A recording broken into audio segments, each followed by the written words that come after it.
Padre nuestro que estás en el cielo, santificado sea tu nombre. Venga a nosotros tu reino. Hágase tu voluntad en la tierra como en el cielo.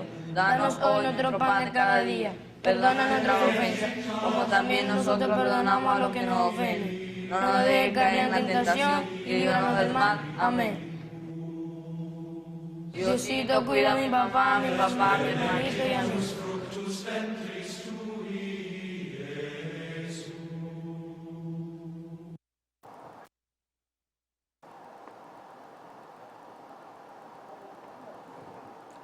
Oído al tambor.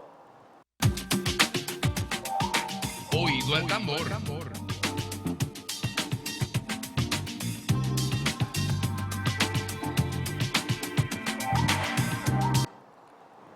Amigas y amigos del programa A 8 Columnas, bienvenidos, bienvenidas de nuevo con todas y todos ustedes.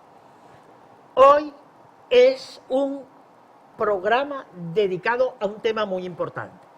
Lo urgente no puede sustituir a lo importante. Es uno de los roles del periodista de este tiempo. Precisamente tocar algunos temas muy importantes lo más a fondo que se pueda. La regla es universal para nosotros los periodistas. No tenemos que ser unos eruditos y unos expertos en la materia, ¿ok? Pero sí tenemos que saber quién sabe.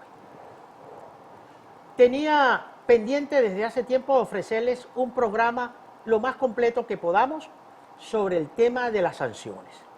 El antes y el después de las sanciones. Las sanciones, que es un discurso y una narrativa, como ahora se dice, muy presente en los distintos voceros, tanto del gobierno como de la oposición. ¿Qué pasó en Venezuela?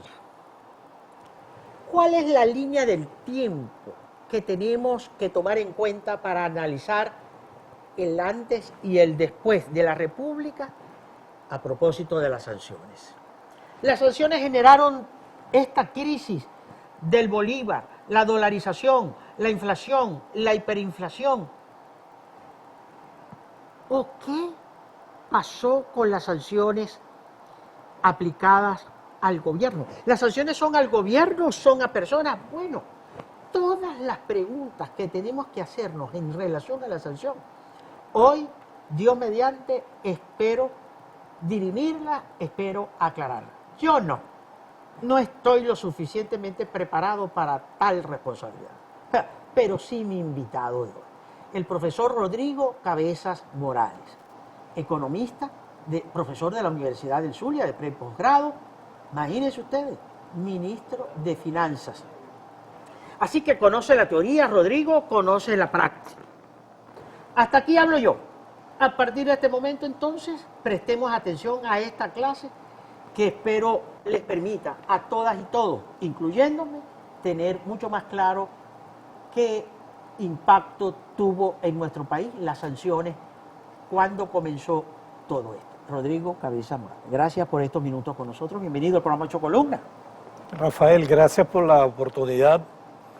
Te felicito porque un programa como este, que va a fondo a un tema de interés de la nación, comienza con la mejor oración que tenemos los seres humanos, que es la que nos dejó Jesús de Nazaret, el Padre Nuestro, recitado por tus niños. Gracias por la oportunidad y, por supuesto, podemos compartir entonces lo que siempre serán puntos de vista, no exentos de la polémica, porque no estoy yo neutral, como se sabe, pero en apego a mi profesión, a la ciencia económica, por supuesto busco la verdad y la mayor objetividad posible. A ver, existe la comunidad internacional. A veces para los políticos existe cuando la necesitan, pero cuando no la necesitan, entonces la comunidad internacional es injerencista o algo por el estilo. La comunidad internacional, que es, digamos, la confluencia de países, gobiernos, de nacionalidades, naciones, sus instituciones, como la más importante, las Naciones Unidas, su Consejo de Seguridad, esa comunidad internacional instituyó la posibilidad de que se aplicaran sanciones de tipo político, pero las delegó, el Estatuto de las Naciones Unidas, las delegó en el Consejo de Seguridad de las Naciones Unidas. Es decir, tiene que haber allí unanimidad o que no haya voto en contra por el reglamento que se tiene.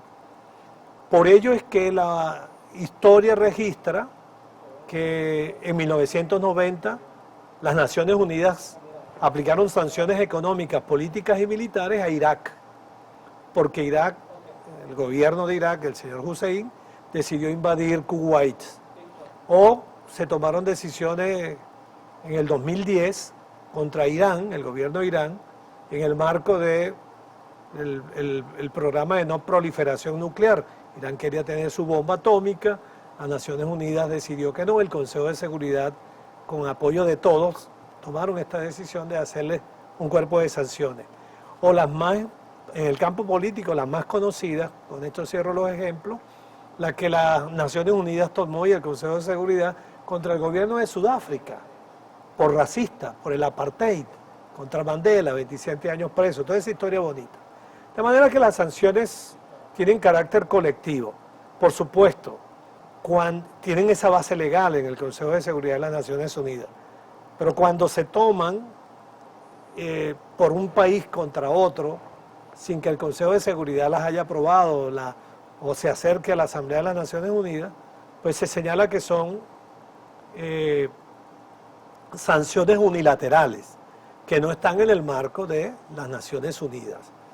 Las que ha recibido Venezuela del 2017 para acá no califican con el voto del Consejo de Seguridad de las Naciones Unidas porque ni Rusia ni China acompañaron al mundo occidental en las iniciativas contra Venezuela, particularmente de Europa y Estados Unidos. Califican como sanciones unilaterales. Es verdad, son sanciones de la Unión Europea, toda la Unión Europea, y de Estados Unidos de Norteamérica. Viene un gran debate siempre en la ciencia económica y sobre todo en la ciencia política tenemos un debate sobre la eficacia, la legalidad o no de estas, de las sanciones. Hay un estudio muy importante de la Universidad de Columbia, Washington, D.C., en la que ellos, los casos observados, estudios científicos rigurosos, dijeron el 40% de las sanciones en el planeta que se han tomado tienen un objetivo, el objetivo político, el objetivo de hacer cambiar un régimen. Pero ese mismo estudio concluye que el 34% de los casos de estudio no dieron resultado. En estos últimos 3-4 años en Venezuela, politólogos, cientistas políticos, dirigentes de todo tipo, cursos, seminarios, han indagado sobre este tema de la eficacia o no de las sanciones para cambiar a un régimen político o para modificar una situación de tipo político. El estudio riguroso dice que las sanciones no cumplen el objetivo de cambiar regímenes políticos. Me quedo con este estudio riguroso de la Universidad de Columbia, donde dice eso, 34% apenas cumplió el objetivo, es decir, cerca del 70% no cumple el objetivo. ¿Quién sancionó a Venezuela y por qué? Muy bien. Las sanciones contra Venezuela fueron básicamente de la Unión Europea y de Estados Unidos de Norteamérica y el Canadá. Pero son diferentes, ¿no? Diferentes tipos de sanciones. Es decir, están las sanciones de tipo personal, la que se le aplica a gobernantes personales, pues, al ciudadano tal, cédula de identidad tal, usted no puede entrar más a este país, usted está sancionado, le quitamos la visa, no puede pisar territorio europeo ni norteamericano. Son sanciones personales que un país ha tomado. En este caso, Estados Unidos y la Unión Europea han sancionado a más de 240 dirigentes del Partido Socialista Unido de Venezuela, ministros, viceministros, parlamentarios, etcétera. Con ese tipo de sanciones no pueden ir a Europa, no pueden ir a Canadá, no pueden ir a Estados Unidos, no tienen las visas correspondientes, en fin. Y están las otras que son las que sí, digamos, tienen que originan el gran debate, las sanciones en el campo económico. Las sanciones en el campo económico. ¿Quién nos sancionó? La sanción económica comenzó, esta historia que estamos viviendo y que estamos conversando, 27 de agosto del 2017. Ni antes ni después. Ahí está la partitura. Fue la primera, como se dice, orden ejecutiva que dictó Donald Trump, 27 de agosto del 2017, donde prohibía las transacciones financieras con PDVSA, con el gobierno de PDVSA, las ventas de títulos, de bonos de la industria petrolera, las transacciones en el campo financiero, y comenzaron las grandes limitaciones, digamos, contra la industria petrolera. La Unión Europea no tomó sanciones de tipo económico, sino de tipo personales. Los europeos en eso se han diferenciado sustantivamente de los norteamericanos. Y allí comenzó entonces, digamos, la aplicación de las sanciones en el campo económico. Estas tienen tres dimensiones. Pueden ser comerciales, barreras comerciales. ¿Qué es esto? Te prohíbo importar o exportar, no comprar nada, ningún bien, ningún servicio de empresa venezolana o de tal o cual empresa. En este caso, fundamentalmente, la prohibición de comerciar con PDVSA. Las barreras arancelarias, estas no son las que se han aplicado, es subir o bajar aranceles para encarecer. Sí vimos un caso en el último año del gobierno de Donald Trump. Él puso 25% incrementó 25% los aranceles a unas importaciones chinas, y eran casi 200.000 millones de dólares, se perdieron. Pero ahí está el ejemplo, los chinos también respondieron poniendo arancel. Y están las transacciones financieras, que son básicamente las que están en el caso de Venezuela, dominando la escena, y que a partir del 2017 impactaron la producción petrolera e impactaron la producción, digamos, industrial del sector privado. Bien, vamos a nuestra primera pausa. Repita la fecha, por favor, profesor Cabezas. 27 de agosto del 2017. 27 de agosto del 2017, ahí hay un punto de corte.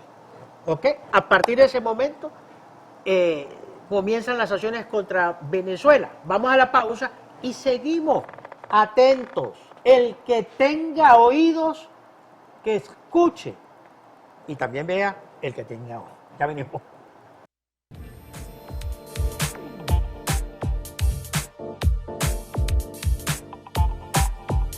Ya regresamos con A Ocho Columnas.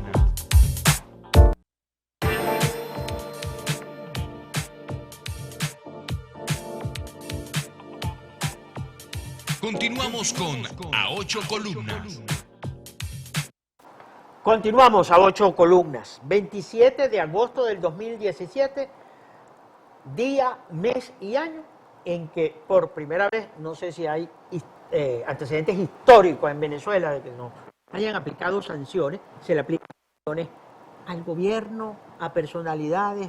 Es la primera vez que Venezuela recibe sanciones. ¿Qué tipo de sanciones estamos en este momento padeciendo, sufriendo? Profesor Rodrigo. En el campo económico siempre ha habido, quizás retrotrayéndonos a lo que nos ha ocurrido a nosotros en el gobierno de Rómulo Betancourt, el demócrata, el primer gobierno, por la política de no más concesiones, las petroleras los castigaron reduciendo la producción petrolera en ese momento y lo obligaron a temas fiscales como reducir los salarios y demás. Sí, siempre han estado allí presentes. Ahora, lo importante en el debate es que se ha dado en Venezuela, y creo que lo debemos discernir aquí, es si las sanciones son las responsables de la crisis económica sistémica que ha vivido Venezuela. La crisis macroeconómica terrible y la crisis humanitaria que se tiene. Si alguien aquí se para y te afirma que las sanciones son la causa de la recesión económica o del desastre de PDVSA en su totalidad, no está haciendo ciencia y está simplemente haciendo política en defensa, digamos, del gobierno. Pero igual, si alguien aquí te dice que las sanciones, cuando comenzaron a aplicarse, no tuvieron un impacto en la economía venezolana, pues también está mintiendo. Claro. ¿Qué es esto? Que la crisis sistémica macroeconómica, que la variable, la recesión, la crisis económica, la caída de la actividad económica venezolana, que tuvo casi 7 años, comenzó en el 2014. Y en el 2014 no habían sanciones económicas. En el 2014 la recesión fue de cerca de menos 9 puntos, cayó el producto. Pero en el 2015 cayó otra vez. Y en el 2016 cayó otra vez la economía. Y no habían sanciones. Y hasta mitad del 2017 el PIB vuelve a caer. Tiene 14, el 15, el 16 y el 17 cayendo la actividad económica, agravándose la situación económica, porque en el 14 cayeron los precios del petróleo, el gobierno no supo qué hacer y lo único que fue que prendió la maquinita del Banco Central de Venezuela, no supo estabilizar. Muchos les dijimos que había que refinanciar, no refinanciaron cuando... ¿Tú eras ministro en el 17, no era? No, en el 2007. 2007. Cuando estaba chamito. Lo que se hace con los instrumentos de política económica, no sabían cómo hacerlo. Había que refinanciar, no refinanciaron, pues el peso de la deuda fue creciente. Entonces tienes el tema de la recesión económica, de los desequilibrios macroeconómicos, de caída de la inversión, del déficit fiscal, de la inflación. Ya en el 2014 la inflación saltó de 23 a 56%. No habían sanciones, caballero.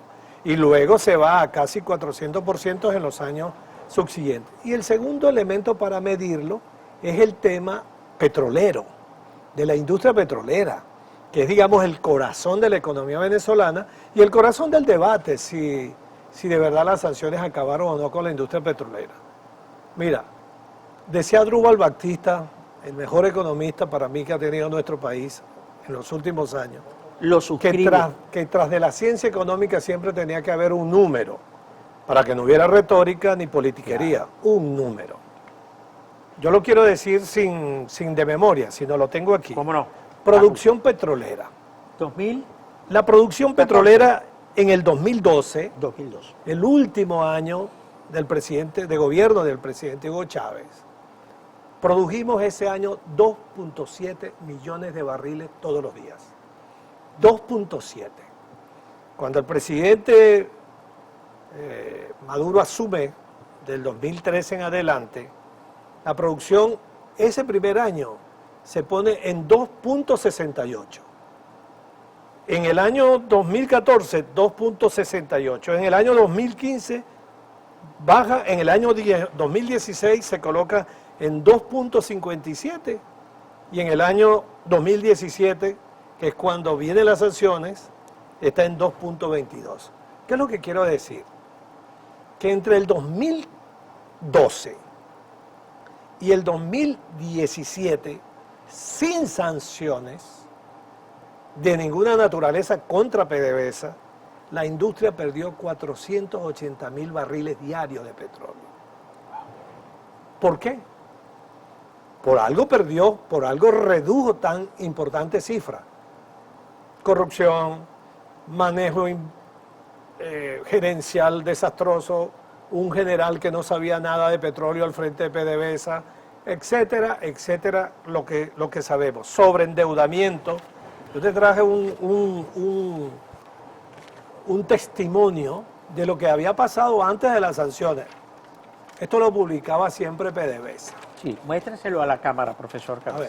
ver, PDVSA siempre publicaba porque KPMG hacía la auditoría de la industria Auditora petrolera. externa, sí. Esta es la última información que hay. Aquí te remite a la página web de PDVSA. Esto lo borraron, no lo vas a encontrar, pero esto lo publicó KPMG, que era la empresa auditora de nuestra industria petrolera. No te voy a abrigar Imagínese, no con tiene todos estos ningún- números, no, los Ok. números centrales. Estos son los números del 2016, hasta el 2016. Antes de la sanción. Por supuesto, antes de las sanciones. Estos números dicen que al final PDVSA estaba endeudada en el 2016, aquí donde estoy poniendo mi dedo gordo, por más de 41.000 millones de dólares. Era un endeudamiento increíble. Ya mostraba los desequilibrios propios de una industria que produciendo casi 3 millones de barriles diarios tenía un nivel de endeudamiento el más alto de las 5 petroleras más importantes. Y aquí no habían sanciones, caballero. Entonces, decir que el endeudamiento de PDVSA provino de las sanciones norteamericanas, pues obviamente es una falacia. Pero ya se habían perdido estos 400.000 barriles. Yo recuerdo mucho que en el 2016 hice una observación, fue mi última intervención ante los dirigentes del PSV, y mira, se han perdido 200.000 barriles en la industria petrolera. Hay que pararle a eso. Ese número es demasiado grave. 400, ¿no? No, 400 en todo del 2012 al 2017. Correcto. Pero del 15 del 16 al 17 se habían perdido 200 y tantos mil. Tranquilo, hay alguien que me dijo, no, tranquilo, deja eso así. No te metas con eso, fíjate de eso. Ok. Pero cuando vienen las sanciones económicas, básicamente están dirigidas a cortar las transacciones financieras contra PDVSA, a prohibir todo tipo de comercio mundial de hidrocarburos con PDVSA. Y por eso sancionaron una empresa rusa y sancionaron otra empresa y básicamente prohíben en Estados Unidos comprarnos petróleo. Obviamente que a partir de allí el desplome de la producción petrolera, que ya estaba en 2.200.000, no los 3 millones que llegamos a producir, y habíamos perdido una gran cantidad, empieza por supuesto a caer porque se nos cerró el mercado norteamericano, que era el mercado más importante para nosotros. Entonces, ahí tienes una aceleración de la crisis petrolera y por supuesto de los ingresos fiscales petroleros que al caer como estaban cayendo impidieron cumplir con la deuda e impidieron cumplir, digamos, con la sociedad venezolana. Tienes entonces unas sanciones en el campo petrolero y las otras, la otra que yo le doy alguna importancia porque sí tuvo un impacto en la economía, claro que lo tiene y claro que lo tuvo, son las sanciones a las transacciones financieras diversas de las empresas. Comenzaron por quitarnos los bancos corresponsales. Los bancos corresponsales son, Rafael, los que en Estados Unidos te pagan la carta crédito, te pagan el flete. Prohibido con Venezuela ese tipo de actividades. ¿Y eso a quién resintió? Al sector industrial venezolano, al sector importador, al sector exportador venezolano. De manera que se produjo entonces una reducción sustantiva del comercio entre Venezuela y los Estados Unidos de Norteamérica por el lado de las exportaciones petroleras y por el lado de las importaciones y exportaciones del sector privado. Ahora, esa potestad particular del gobierno de los Estados Unidos de sancionar a otros, ¿de dónde viene, profesor Rodrigo Cabezas? ¿Es una conducta imperial? Bueno, lo hace los Estados Unidos por ser una potencia desarrollada. ¿Cuál es el nivel de impacto de esas sanciones de un gobierno que hoy tiene un presidente, mañana otro, pero que pareciera ser una política de Estado del gobierno de los Estados Unidos de aplicar sanciones a Venezuela? ¿En qué se fundamentan? Quizás políticamente, pues Bueno, esa es una pregunta, digamos, buena, pero polémica, ¿no? Ajá. La respuesta que se puede dar, obviamente, es polémica, se puede creer o no en ella. Yo tengo una pregunta capital, no es para ti, me la he hecho yo y se la hago siempre a mis estudiantes de economía o con quienes conversamos políticamente o a algunos amigos todavía del PSV. A ver, Hugo Chávez Frías gobernó durante del 1999 al 2012. Hagamos una pausa porque me hacen señas y esto sí es implacable. Vamos al corte. Atento, Rodrigo Cabezas contará algo muy importante, pero será después del mensaje de mis patrocinantes. Mensaje muy, pero muy importante. No se retiren, ya venimos.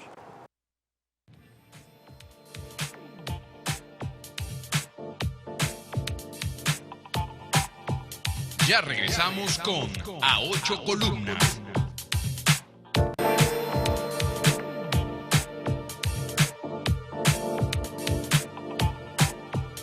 Continuamos con A Ocho Columnas. Seguimos con este programa especial con el profesor universitario Rodrigo Cabeza Morales, conocedor de los hilos visibles e invisibles y de la historia de las sanciones. Bueno, te cortamos para ir a la publicidad y ahora sí puedes desarrollar la idea, la pregunta. Sí. ¿Por qué estas sanciones? Fíjate, yo te decía, estaba tratando de desarrollar la idea de que había una pregunta capital con altísimo contenido político e histórico. El presidente Hugo Chávez Frías gobernó 14 años. ¿Por qué no hubieron sanciones económicas Norteamérica contra PDVSA en esos 14 años? Si se supone que era el líder que expresaba la revolución bolivariana, el ideólogo de aquello, la insurgencia de América Latina, el antiimperialismo, etcétera. ¿Por qué ocurren entonces en el 2017? Entonces tendríamos que decir que ocurrieron en el 2017 en el país en el que, en el año 2014 y el 2017, murieron 120 muchachos en manifestaciones. Tendríamos que decir que en ese momento ese país se llenó de más de 200 presos políticos, que comenzó a oírse que se estaba torturando, que a un concejal lo lanzaron de un piso, un concejal de un partido de Primera Justicia, creo. Sí. Que se comenzó entonces a escuchar que el país vio que se vulneraba su democracia o el derecho a su voto. El pueblo de Venezuela en diciembre del 2015 eligió una nueva Asamblea Nacional y derrotó al PSV. El 60% de la Asamblea Nacional era de la oposición, el 40% del PSV. No lo aceptaron. 5 días después que se instala la Asamblea Nacional del 2015, el TCJ declara a la Asamblea Nacional en desafuero legal y no la dejaron funcionar. Y en el 2017 la Asamblea Nacional, que tenía el 60% de la oposición diversa, pues la oposición es diversa de muchos colores, y tenía el 40% del PSV.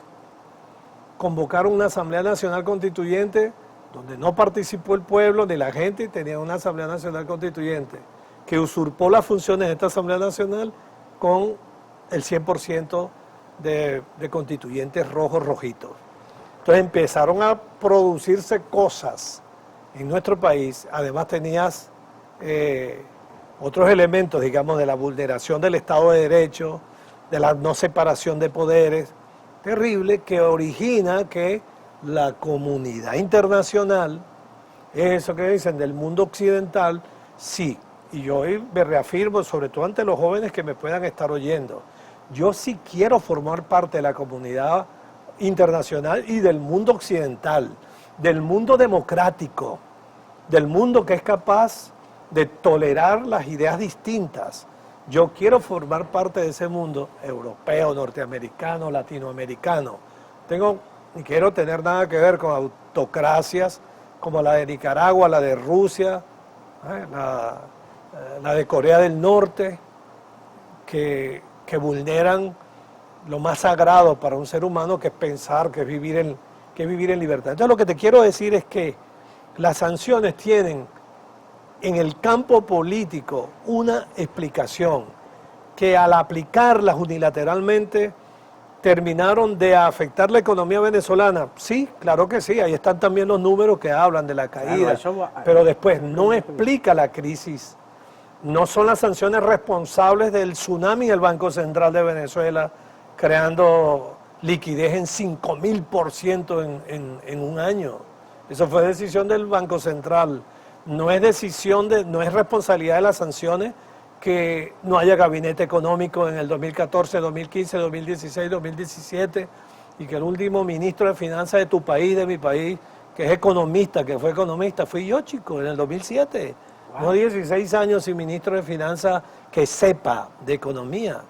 No es responsabilidad de las sanciones que el ministro de Salud sea un abogado que no sabe nada de salud, o que el ministro de Agricultura sea un señor aviador de la Fuerza Aérea, ex aviador, porque tiene una hacienda, lo pusieron allí. Entonces, tú ves que el debate es complejo, pero al final de cuentas, ¿quién decide? Decide un pueblo que sabe que las sanciones tienen una explicación, aun cuando tú no estés de acuerdo con ellas. Yo deseo, aspiro, quiero que mi país resuelva ese problema. ¿Y cómo se resuelve? Pero la solución está en el campo de lo político, porque ahí surgieron, porque es en el marco de la violentación del Estado de Derecho, de la democracia, de la Constitución, del surgimiento de una Asamblea Nacional Constituyente que, por Dios, es el hazmerreír en la historia de Venezuela, ¿no? Porque todas ellas construyeron constituciones y fueron un hecho plural. Estado de tal que vino fue a perseguir y a meter gente presa, etcétera, y no construyó ni modificó ni un solo artículo de la Constitución. Fue una cosa penosa, nadie se acuerda de ello. Entonces, tiene una fundamentación política y la salida, entonces, está en el campo estrictamente de lo político, de la vida civilizada, del diálogo, del acuerdo, de restablecer nuestra democracia. Ahora, del 27 de agosto del 2017 en lo adelante, el impacto de esas sanciones complicaron. Ayudó este impacto a las sanciones ayudaron a la destrucción del bolívar, a la dolarización, a la inflación, a la hiperinflación. ¿Cuál fue ese impacto para Rodrigo Cabezas Mora? Mira, hay países que han tenido en este mismo tiempo, lo voy a nombrar, Irán, casi las mismas sanciones, tanto de Europa como de Estados Unidos. Y cuando tú revisas los números de Irán, el año pasado, casi 42 mil millones de dólares de exportaciones de su sector industrial. Sigue produciendo cerca de un poco más, 2,5 millones de barriles diarios de petróleo. Entonces tú dices, pero ¿y ellos por qué sí y estos no? ¿Y entonces? No, yo te digo la respuesta. Ajá. La incapacidad en la conducción del Estado venezolano. Lo que te quiero decir es que un gobierno enfrentado a sanciones económicas pudiera haber establecido programas de estabilización macroeconómica, de atención social, importantísimos, urgentes, de corto plazo, y amortiguar la caída. Al no hacerlo, al no saber que no saben y no tener idea de un programa económico, porque lo digo con absoluta convicción, tenemos por lo menos estos 9 años sin programa económico, sin política económica. Las sanciones no son responsables de que hayan presentado el presupuesto del año 2023 y el presupuesto del año 2022, porque los anteriores no los presentaron desde el 2015, nadie sabe, nadie los conoce. Pero no se presentaron ante el Tribunal Supremo de Justicia después del 2015. ¿Recuerdas que dijo que...? Corrijo lo que dije, lo corrijo en este sentido. El número no lo conoce nadie, presentaron un libro y nunca se supo. Se conocen los números del presupuesto del 2022 y el del 2023. Bueno, y en ese presupuesto de 200 y tantas páginas, 400 páginas, o sea que uno tiene la vocación de verlo, mirarlo, allí, en ese presupuesto de la nación, imagínate tu presupuesto familiar, en el presupuesto de la nación no dice cuánto va a crecer la economía, no dice cuánto vamos a tener de empleo, no dice cuánto petróleo vamos a vender, no dice a qué precio de barril lo vamos a colocar. Es decir, es una piratería extrema. ¿Son culpables los norteamericanos de tu piratería, de tus corruptelas? Por supuesto que no, esta es tu impericia como gobernante. Bueno, debemos ir a una pausa. Atentos al mensaje de mis patrocinantes, ¿ah? Muy importante. Desde que fue ministro Rodrigo Cabezas, no ha habido más un economista al frente del Ministerio de Finanzas, y eso hace 16 años. Esa es la cuenta. ¿Y cuántos ministros habrá? Me lo cuentas al retorno. Ya venimos.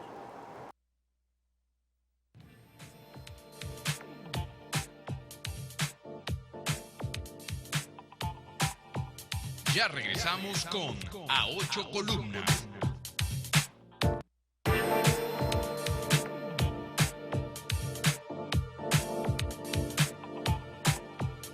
Continuamos con A Ocho Columnas.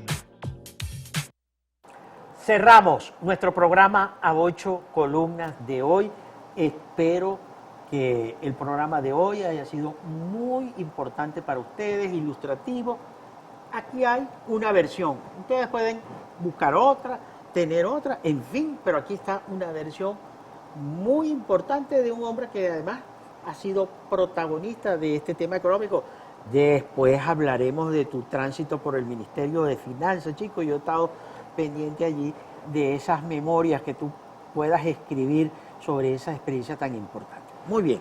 Habías dicho entonces que de las sanciones hay que salir, porque el nuevo gobierno, repita el presidente Maduro, o exista un nuevo presidente, una nueva presidenta, las sanciones son una espada de Damocles. ¿Podemos concluir así, profesor Rodrigo Cabezas? Sí, por supuesto.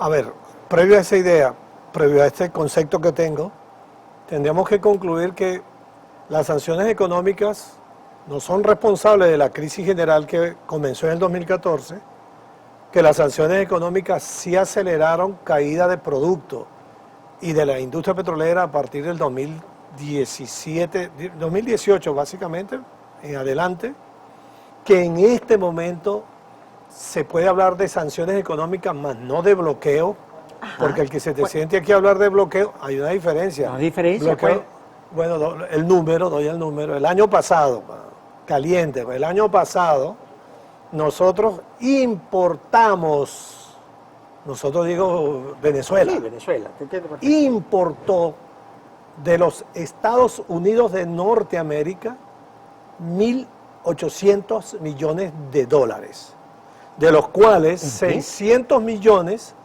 fueron de alimentos y productos agrícolas. ¿Quién los importó? Yo no, ni tú.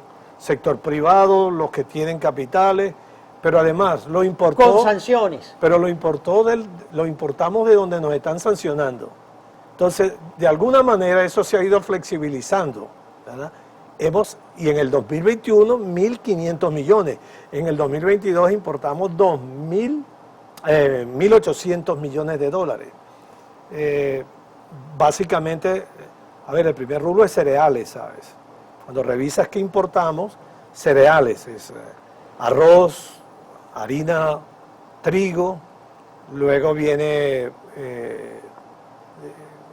importaciones de medicamentos en menor escala, pero domina el tema Entonces más la bulla que la cabulla, con el tema de las sanciones, una narrativa política. No, nunca al nivel, porque cuando tú ves el número y ves todas las importaciones, oye, estoy hablando de los 1.800 millones desde Estados Unidos. Sí. Pero en total, cuando sumas todas las importaciones, desde China, desde la India, de Brasil, de Colombia, las que se hicieron, la economía venezolana el año pasado importó un poco más de 6.200 millones de dólares. Compramos en el mundo. No me voy a referir a los carros estos lujosos que trajeron, lo importante son los cereales, los medicamentos, de la India se está trayendo medicamentos, en fin. Entonces, no me hables de bloqueo, háblame de sanciones. ¿Dónde se ve la sanción?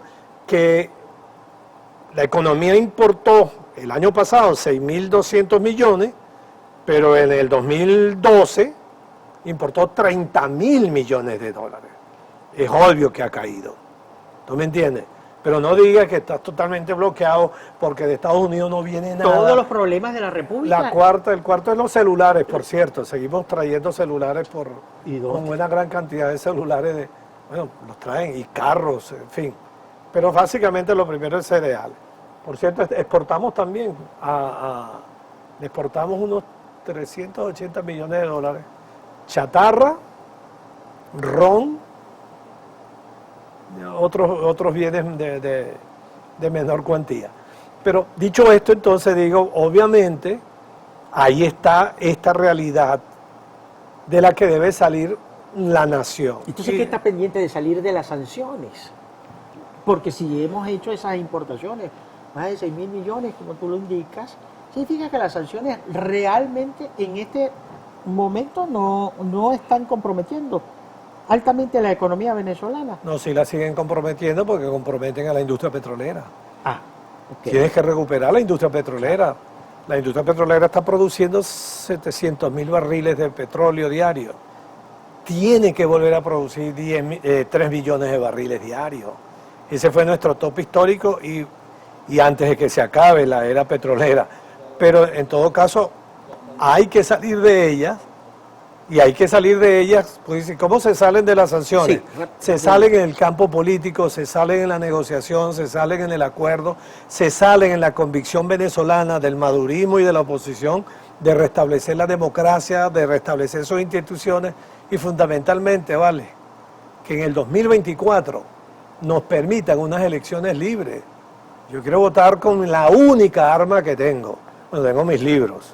A alguien que me quiso ofenderle, yo tengo mis libros como arma, pero mi voto, creo que el voto de los venezolanos se exprese en el 2024 de manera soberana, libre, que no haya ventajismo, que no haya fraude, que permitan al candidato de la oposición que gane inscribirse, que no saboteen el proceso primario, en fin, democracia, se resuelve con democracia, con civilidad, con respeto, y el nuevo gobierno, que por Dios no vaya a repetir, ni a hacer lo que se ha hecho en estos años, de perseguir, de encarcelar, de cuestionar al que piense distinto o al que tenga una idea de país totalmente distinta. Profesor Rodrigo Cabezas Morales, cortico porque el tiempo se nos ha vencido. ¿El bolívar se puede salvar como moneda, recuperar la fuerza de nuestro signo monetario o estamos condenados a una dolarización? No, hay dolarización transaccional, pero sin ningún lugar a duda, estaba hablando con uno de los economistas venezolanos que se aferra a la idea de que tengamos moneda nacional. Lo puedes llamar bolívar o como tú quieras, pero moneda nacional. Todos los países del mundo desarrollado que llegaron al desarrollo y a la industrialización en el siglo pasado, Estados Unidos, Japón, Canadá, Inglaterra, Alemania y antes cualquiera de esas naciones, y las que en este siglo están acercándose, pedaleando hacia el desarrollo, la China, la India, Vietnam, Brasil, todas utilizaron su moneda nacional para llegar donde llegaron. ¿Por qué vas a mutilar a una economía y a un país de su política monetaria y su política cambiaria? No. Un nuevo gobierno con políticas económicas y regresando Venezuela a la globalización, resolviendo el tema de la deuda externa, tiene posibilidad de recuperar su moneda nacional. ¿Tenemos chance de ingresar a los BRIC? A los llamados BRIC, al BRIC. Bueno, si ingresan a Venezuela va a ser por una decisión estrictamente política. No hay fuerza. Los BRIC tienen un banco. Sí. La cuota que tendría que dar Venezuela para ingresar al banco es de 10.000 millones de dólares. ¿De dónde? Pase a la sala de redacción. Tremendo cierre del programa hemos tenido. Rodrigo, muchas gracias por estos minutos. No, gracias a ti. Ha sido ilustrativo el escucharte, ¿no? Sé que la economía tiene un alto componente de lo político. Dicen que la economía depende de la política. Seguramente así. Pero haciendo un ejercicio, para Rodrigo Cabezas Morales, y la última pregunta, ¿cuál debería ser la principal e inmediata medida económica que debería tomar el nuevo presidente o el actual presidente, si repite, el nuevo gobierno en todo caso? ¿Cuál debería ser la principal, la más inmediata medida económica? No, un economista no te puede decir de una sola. Solamente para acercarme a tu pregunta te diría que el primer gran motor que tiene que encender desde el punto de vista de política económica es el motor petrolero. Y lo segundo que tiene que hacer es atender el tema de la crisis humanitaria, porque el nuevo presidente o la nueva presidenta sabrá que tiene un país con 67% de pobreza extrema, sabrá que tiene una población económicamente activa con salarios de 50, 60 dólares y que por tanto tiene que levantar el consumo. Entonces tiene inmensas tareas que hacer, pero la número uno, si me obligas a poner el número uno, es la industria petrolera. Vamos a encenderla. Salvar y reencender la industria petrolera. Muchas gracias, Rodrigo Cabezas Morales, el ministro de Finanzas, economista Profesor de luz. y profesor de la Universidad del Zulia. ¿Cómo está la universidad? Que va a tener elecciones. Sí, estamos... Ya, de cambio rectoral. quiera Dios, claro. Aspiramos que empezando el año tengamos nuevo rector Y- o rectora. ¿Y ya tienes candidato o candidata? ¿O lo Después estás hablamos. pensando? Lo estoy pensando. No te voy a meter en ese lío No. anticipadamente, pero sí te voy a meter cuando corresponda. Muchísimas gracias. Tengan todas y todos una excelente noche. Mañana, tarde, según la hora que ustedes estén viendo. Sigan con nuestra excelente programación, será de noticias. Y donde está la noticia, está Galicia. Más vale creer en Dios que en hombres poderosos. El Señor bendiga sin límites al pueblo zuliano.